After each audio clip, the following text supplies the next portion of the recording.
les 3 enjeux du rallye de Finlande 2025 qui a lieu ce week-end. Le premier, c'est Sébastien Ogier qui revient après son absence au rallye d'Estonie. Il n'était pas prévu, mais finalement il décide de faire escale par la Finlande. Surtout, il va sans doute viser un 6e podium en 6 rallyes puisqu'il a déjà gagné 3 fois cette saison pour 2 deuxièmes places. Au vu de son rythme et sa pointe de vitesse depuis le début de saison, et notamment sa saison sur terre, nul doute qu'il ne vient pas pour des accessites.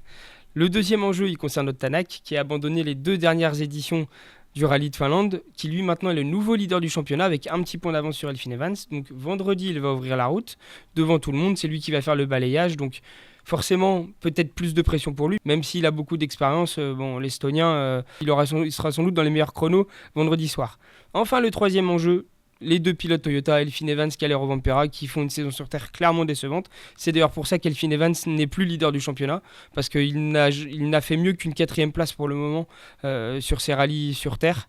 Donc, et clairement, il a montré ses difficultés à ouvrir la route le vendredi, à faire le balayage, et peut-être s'est-il mis beaucoup de pression. En tout cas, il a eu beaucoup de difficultés, et malheureusement pour lui, dès le vendredi soir, son rallye était joué, et c'était trop compliqué de remonter, surtout notamment en Estonie, il y a 15 jours où les écarts étaient déjà trop importants pour espérer marquer plus de points. Et enfin, Kalle Rovanperä, à domicile ce week-end, qui lui aussi doit briller, puisque depuis sa victoire éclatante au rallye des Canaries, où il a quand même remporté 15 des 18 spéciales, depuis il n'a fait qu'un seul podium sur ses rallyes sur terre, et il est en grande difficulté lui aussi. Il se plaint régulièrement de ses pneus et de sa voiture, mais quand on voit ce qu'a fait Oliver Solberg en Estonie avec une voiture équivalente, on se dit que le Finlandais n'aura d'autre choix, en plus à domicile, lui aussi d'aller chercher un gros résultat. Donc voyons ce que ça donne. En tout cas, Ogier face à Tanak, Rovanperä, Evans, à mon avis, ça va être ces 4-là qui vont être à suivre ce week-end. Surtout que Oliver Solberg sera absent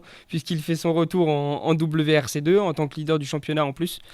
Donc clairement, ces 4-là vont être à suivre dès vendredi matin. D'ailleurs, vous pourrez suivre le rallye de Finlande 2025 dès vendredi matin sur autohebdo.fr en live texte.